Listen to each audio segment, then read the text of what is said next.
Coming up.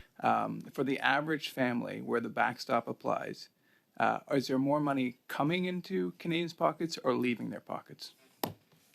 So there's two elements to that question. Yeah, I was going to say, it seems like you're only looking on one side of the ledger. You're not weighing the costs of climate change here. Is it fair to say that your analysis is only looking at really one side of the ledger? I suspect that we are going to request that we cancel the meeting for tomorrow as a result of the violation of the privileges to the members of this committee who have not been notified appropriately. The reality is that the Prime Minister continues to lie about the effectiveness and about the treatment of the carbon tax, right? So, Point of order. I'm an honorable member. This is absolutely crazy, and we are fighting over something that the Parliamentary Budget Officer has been very clear. Canadians are worse off because of the carbon tax. Point of order. Disingenuous Point of order. Information coming from the Liberals throughout this entire meeting. I'm sorry, I'm interrupting. Point of order. This guy's garage. Like and subscribe. You've been in the press almost as much as Miss Taylor Swift, I think, in recent days, with respect to your analysis of the carbon tax. And so I do want to just have a discussion of this, and so we can get some clarity on your report, because I think it's been as misreported and demagogued as it has been reported. So with respect to the financial impact, the total, which includes both not only the fiscal but the economic tax and carbon tax impact, for the average family where the backstop applies, is there more money coming into Canadians' pockets or leaving their pockets? So there's two elements to that question. If one looks at the fiscal impact, that is the amount of the carbon tax paid directly, indirectly, and the GST that applies on these embedded or direct carbon taxes paid minus the carbon rebate, most families are better off. We estimate around 80%. However, once we estimate also, we include the economic impacts of the introduction of a carbon tax, we find that these economic impacts of introducing a carbon tax, they'll have impacts on some sectors of the economy, the oil and gas sector, the transportation sector, for example, and investment income that will be slightly lower. Then we find that most Canadian families in provinces where the federal backstop regime is in place will see a small negative impact of the carbon tax. So it for the average Canadian family, especially if we move forward into 2030, as this government is intent on increasing the carbon tax, we're going to see, because Canadians can't just opt out of the economic impact of so that, like, separating that, I understand why for sort of understanding purposes, but the reality is that every Canadian is affected not only by the fiscal but the economic. So the net in 2030, Canadians will have and now will have more money going out of their genes than coming into their genes. Well, it's income growth that will be lower than it would otherwise have been. So that's what we refer to when we say a negative impact. It's not necessarily that their absolute level of income will go down, but the net impact is a reduction to a scenario compared to a scenario where there wouldn't be a carbon tax. So if the carbon tax was canceled, Canadians would be, and everything else holds equal, Canadians would be wealthier. Yes, they'd experience, on average, income growth that would be slightly faster than what will happen with a carbon tax. Perfect. But that presumes that there's nothing that replaces our carbon tax. Perfect. And then I just want to move on to your get into some of the specifics. So in page 3 in your recent carbon tax report, in table 2, you have an average of the fiscal impact. And then in Alberta, you say the net cost is $2,773. In my province of Ontario, it's $1,820. So is that to say that the average family in Alberta would be would lose $2,773, and the Ontario family $1,820. That would be the cost of the carbon tax to their family or the household, as you say. Is that an accurate understanding, Mr. Schuer? Well, that's compared to a scenario where there wouldn't be a carbon tax. So it's not necessarily losing, but it's lower growth or income growth than would otherwise be the case. So in that sense, yes, you can characterize it as losing compared to a scenario where there is no carbon tax. Yeah, thank you very much, Mr. Giroux. You've had one of the questions that has also been posed with respect to the fuel charge is the cost, the net fiscal and economic cost, greater than the rebate? Keeping it with the fiscal and the economic, is that greater than the rebate in all the provinces where the nonstop or not? Where the carbon backstop applies. My apologies, nonstop carbon. That's the case for most income quintiles, except for those at the very in the bottom 20% of income quintiles. It varies by province, so it depends on the specific economic fabric and income distribution and household composition. But generally speaking, one of the ways that I've heard referred to as a carbon tax is that it's sand or that is in the gears of the Canadian economy, and it's slowing our productivity. We saw Tiff Macklin come before this committee and saying it's adding a third of inflation, and Canada is facing, as the governor of Bank of Canada or deputy governor said, we are facing a productivity. Do you believe? Crisis, I should say. Do you believe that the reduction of the carbon tax would allow us to be more productive? I'm not certain about that because reducing the carbon tax or eliminating it would certainly have economic impacts, but I'm not convinced that it would do anything with respect to productivity.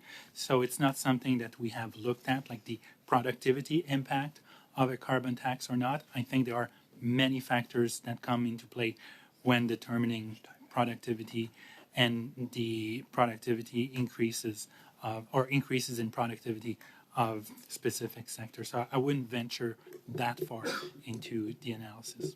Thank you very much. Yeah, I was going to say, it seems like you're only looking on one side of the ledger. You're not weighing the costs of climate change here. Is it fair to say that your analysis is only looking at really one side of the ledger? Analysis is typically a cost analysis, which is what I've been mandated by Parliament to do. So estimating the cost of proposals. If there is further analysis that is deemed feasible and required, I'm sure that there are lots of think tanks out there that are more than happy to do that analysis, looking at the cost-benefit analysis. And the government, if the government itself has cost-benefit analysis, I'm sure it would be more than happy to disclose that. To my knowledge, there hasn't been that much work undertaken on the cost-benefit analysis because it's a complicated field that requires lots of data spanning several years. So that's why, even though it would be ideal to have the cost-benefit analysis, the benefits are always not very tangible and not easily measurable. Because I take issue with your net analysis, I think it's incomplete, and I think it only looks at one side of the ledger. Earlier this week, I was speaking with a single mother working full-time along with a side hustle from home, and 100% of her income is covering her mortgage. She relies solely on food banks and her credit card that is maxed. It's getting increasingly difficult. StatsCan report on food insecurity released in November of last year referenced female lone parent families, or single mothers, as one of the highest groups, with 48% experiencing food insecurity. So food insecurity means more than just a child going hungry each week if their parents cannot afford the groceries. Kids experiencing food insecurity are less likely to get the nutrition they need to grow healthy and develop, and they're more likely to develop mental health problems. When food prices go up and there's less money in the household budget, there really are significant impacts on health and wellness. My question to you is the intersection of food inflation and the carbon tax impacting the household budget? A question that is quite valid, but it's something that we have not looked at specifically. So we have done work on the carbon fuel charge, the carbon tax. Sorry for if I'm misnaming it. But we have not looked in details at the impact of the fuel charge on food inflation. However, as was referred to a couple of times in this committee, the Bank of Canada has looked at the impact of the fuel charge on general inflation, and so it's 0.15%, if I remember correctly. And If I may, just Sure. to be more specific, are the details based on, are they premised on two people under a roof sharing the load or on one individual? when you refer to inflation, inflation refers to, as defined by Statistics Canada, refers to the price evolution of a basket of goods and services that is representative of what a typical household will buy. So And the typical household is changing. it is changing, as is the basket of goods and services that they need or they purchase on average. And it's based on surveys and based on consumption patterns. So Statistics Canada is probably a better place to answer how they themselves Okay. design their basket of goods Then and services. perhaps I'll switch gears and speak specifically on C-234. You've previously reported that Bill C-234 will save farmers nearly $1 billion by 2030. A more recent costing note by your office estimates that the Senate amendments to the bill will cut carbon tax relief to farmers by $910 billion. Is that accurate? It probably is a million. I don't have that note in front of me, but there were several amendments to this bill in the Senate, and it's been referred to a couple of times. So forgive me if I don't know all of the details and I don't remember them off the top of my head. But what I remember is that we were talking about less than $1 billion in its last version or latest version. And speaking more specifically to how the report indicated that the Canadians will pay $486 million in GST on the carbon tax this year and over $1 billion per year in GST by 2030. Do farmers receive any rebates on the GST that they pay on the carbon tax? My understanding is that farmers are eligible to get back the GST they pay as input tax credits, and also that our analysis for households includes the carbon tax they pay directly, indirectly, as well as the GST that's applied to the carbon tax, direct and indirect. Okay, thank you. I'll pass it to my colleague. Thank you. Yeah, I rarely correct you, Mr. Giroux, but on this occasion, I am going to correct you. The governor at Bank of Canada at Finance Committee said it's 0.6% of inflation is directly responsible for carbon tax. It's the increase that's 0.15. So it's 0.6 this year if it were removed, and then ongoing 0.15. And given that after the April 1st increase, if we don't cancel the hike, it'll be nearly 0.8% of inflation. I understand you haven't studied food specifically, but if it's reducing the overall basket of goods by 0.8, it almost certainly has to increase the cost of food. Is that not correct? Yes, but I would assume that the impact of the carbon tax on the price of food is probably not significant, even though there has been increases in price of food. Not all of it, only a fraction can be attributable to the carbon tax. Yeah, I think we could maybe split hairs into what that fraction is, but I think though what I want Canadians to leave this meeting with, and I think we agree. You can certainly say differently, but that the carbon tax increases the price of food. Yes, I would probably say to some extent. But Thank you very much. Do you believe that those that cause pollution should pay for it? that's, Mr. Sousa, that's a question for policymakers and legislators. I'm asking you for your personal interpretation. I'm not asking you as a policyman. I'm asking you personally for future generations. Do you believe those that pollute in rivers, should they be stopping that or paying for it? As an economist, I believe that externalities should be internalized. So those who cause negative consequences for society should be the ones who assume these costs. So we just heard about a single mom who is with her kids. She now benefits from a lot of non-taxable benefits, a number of initiatives that the federal government has brought forward to support her in this affordability crisis, all of which has been opposed by the Conservative government. All of these initiatives to try to support that family has actually been opposed on the other side. And I like to nuance some of that recent narrative that's been around the impacts of the price on pollution and affordability, right? We've talked about the Bank of Canada, and the governor is being quoted, and he was quoted as saying that other climate effects and events are also placing a cost on food and a cost in respect to this and its volatility. And we can't just ignore it, put our heads in the sand and pretend it's going to go away.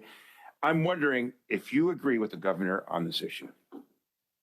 On the issue, could you be clear before I agree with something? The issue is... Sorry, let me interrupt. We're out of time. Can you, if you could just repeat it, Mr. Sousa, and we'll allow time for an answer, please. The governor suggested that there are consequences of not putting a price on pollution, wildfires, floods, extreme weather conditions, all place at a price on food.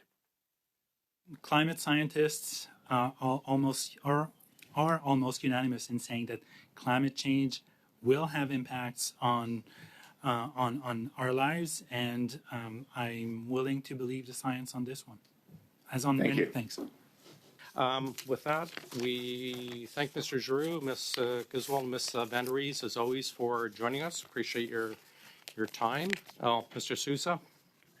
Yeah, Mr. Chair, I'd just like to confirm the motion that was brought forward earlier today, outlining the procedures and process by which we proceed going forward. And I've not received any idea. There's no one on this committee that's been notified of a meeting anytime soon. We don't know what witnesses are coming before us. So I just want to confirm with the committee and with you that, in fact, we have no more meetings this week. Is that correct?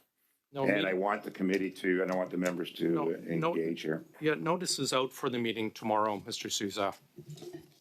Pardon me? The meeting notice is out already for tomorrow and went out before today started. But that's not now in compliance. Is that correct? You don't have agreement here. No, I believe it is in compliance. My understanding, looking at the motion, we have future meetings as well that we have booked for both the NDP study on Canada Post. We've got the red tape reduction meeting booked with witnesses. I assume that we look at the motion as for future ones that we are starting, that we will follow this. Yes, I don't think we're aware of that. I think we don't have consent, Mr. Chair, to proceed for tomorrow, given that we have not provided notice and we're still not aware of who the witnesses are.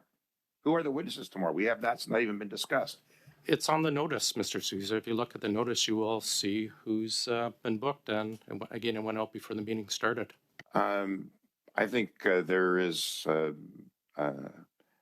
lack of desire to proceed without having prior consultation as a result of the motion that we brought forward today. And I suspect that we are going to request that we cancel the meeting for tomorrow as a result of the violation of the privileges to the members of this committee who have not been notified appropriately. My view is the notice has already gone out for tomorrow before we pass that motion. So if the member or the government members wanted to be very clear, the motion they brought forward was actually silent on what we were supposed to do about tomorrow. They could have easily made that clarification at that time. And so I leave the discretion to you. You know, to the extent that the government members are upset about this, perhaps they should be careful, because it's their committee chairs at other committees who take much greater liberties with the standing orders with respect to this. And I appreciate it. And I will note out again, you know, for example, actually both upcoming studies, we've had to extend witnesses. And actually, I've also had to go in and fill witnesses for both an NDP and Liberal study. So it has happened before where I've had to go out and find witnesses. But again, Mr. Chambers is right. It did go out before that. But go ahead, Mr. Kuzmierczuk. Yeah, I was just going to say, again, I disagree with how the meeting tomorrow that's scheduled was organized. We were not consulted. We were provided no opportunities for instruction. There was no consultation. There was no discussion. It doesn't provide us the time we need to prepare for an important meeting. Every meeting is important, but especially meetings such as that one with the witnesses.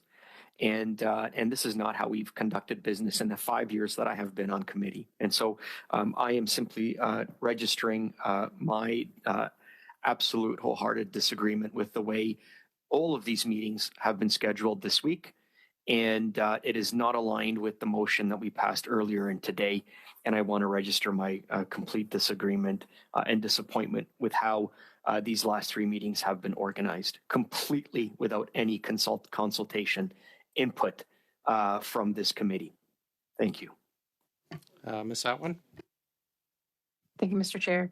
And just to reiterate what my colleagues have shared, reading in a global news article that we were going to have a meeting Thursday, really disappointing. It defeats the collaborative atmosphere that I think we're all trying to achieve here. We have really important work to do. I think we very much were distracted from that important work today, and on our focus on main estimates, it kind of went down a path that it shouldn't have. And I see that will be the case for tomorrow as well.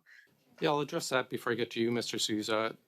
Very clearly, I do not talk to Globe, whoever you're referring to. I saw on Twitter our Premier Higgs talking about it, but that's him talking about it, not the committee. So, Mr. Sousa?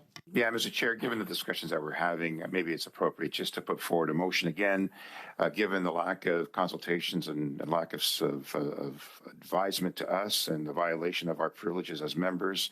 If all agree, I'd like to put forward a motion that we cancel tomorrow's meeting. Before I get to that, it's not a violation of privileges for the chair to book, and I'm happy to actually read the exact wording for everyone from the big green book. But appreciate what you're saying, but appreciate we also stick to kind of the facts. It's not a violation of your privileges for me as chair to book a meeting. It appears everyone else seems to know about these meetings before us, including the premiers and including witnesses that are being This might come as a advised. shock to you, Mr. Sousa, but witnesses can't be called until... Again, without consultation and without discussion with this, and we have other priorities that we were looking at going forward, and you haven't made those happen. You have not advanced the other Point of issues. order, I believe there's a motion on the floor. Yeah, I was just waiting, I guess, correcting Mr. Sousa. You can argue as you wish, and that's fine. I appreciate that. I appreciate all sides to this, and I appreciate your feelings on this, but your privileges have not been violated. For example, we invited witnesses for a Liberal study because none of the Liberals had put forward witnesses. That is not a violation of your privileges. But I understand what you're saying. I just wanted to clear that one point because I think it's an important one. Yeah. We will start a speaking order. We're going to get to Mr. Sousa's motion just brought in, but I have a point of order first. Mr. Lawrence. Yeah, we are not currently in committee business, and this is not of the subject matter, and so I believe that this motion is out of order. I appreciate that, Mr. Lawrence, but I understand procedurally it is. Mr. Kuzmierczuk, on Mr. Sousa's motion or a different issue? Yes, on this motion. Mm-hmm. Go ahead, sir. Mr. Chair, the trust that is fundamental to the work of this committee has been broken. The principle of collaboration that underpins all of our work here on Parliament Hill and in this committee has been broken. And I turn to you, sir, and I say that this is an opportunity here today for us and for you to begin the work of repairing that trust and repairing that relationship that is broken. And I do place that on your shoulders, sir. Obviously, you are at the command of the majority of the members, and I think on our side, we're ready to vote. The reality is that the Prime Minister continues to lie about the effectiveness and about the treatment of the carbon tax, right? So, point of order. Yes, Mr. McKenna. Once again, the member has accused the Prime Minister of lying. It is completely unparliamentary, and I would ask him to apologize. I have another unsolicited point of order asked for a resignation as well. But Mr. Lawrence? I mean, the truth is the truth, and the reality is the Prime Minister is lying. Point of order. That is completely unparliamentary. On that point of order? It is totally against the rules. What is not allowed in the House is also not allowed in committee. Sorry, we have another point of order. The point of order is he's suggesting that it's non-parliamentary, but with all due respect, the Prime Minister is continuing to say that Canadians are better off because of the carbon tax. It's an outright lie, period. Yeah.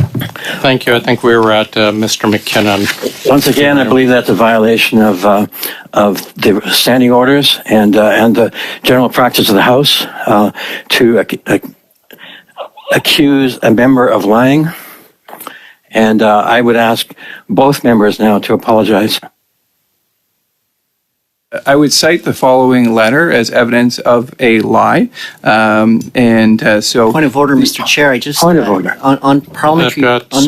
Hold on. Sorry, Mr. Doohan. Before I go back to you, was that Mr. Doohan or Mr. Kazmierczak? Chair, you can't point of order a point of order. Okay, Mr. Doohan, go ahead. Just point of order. Okay. I would just caution Mr. members Doohan, in terms of using language. I could say Pierre Poilievre is a liar because he's misquoting the Bank of Canada. The carbon pricing represents 1/20th of the impact on inflation. So that's for the record. The Bank of Canada has stated that clearly. But I wouldn't say that, and I will retract my comments. Point of order. I'm an honorable member. Or Ms. Goodridge? Thank you. Sorry. I'm very new tuning in. However, I've been listening from my apartment here for a while, actually my office. And this is absolutely crazy. And we are fighting over something that the parliamentary budget officer has been very clear. Canadians are worse off because of the carbon tax.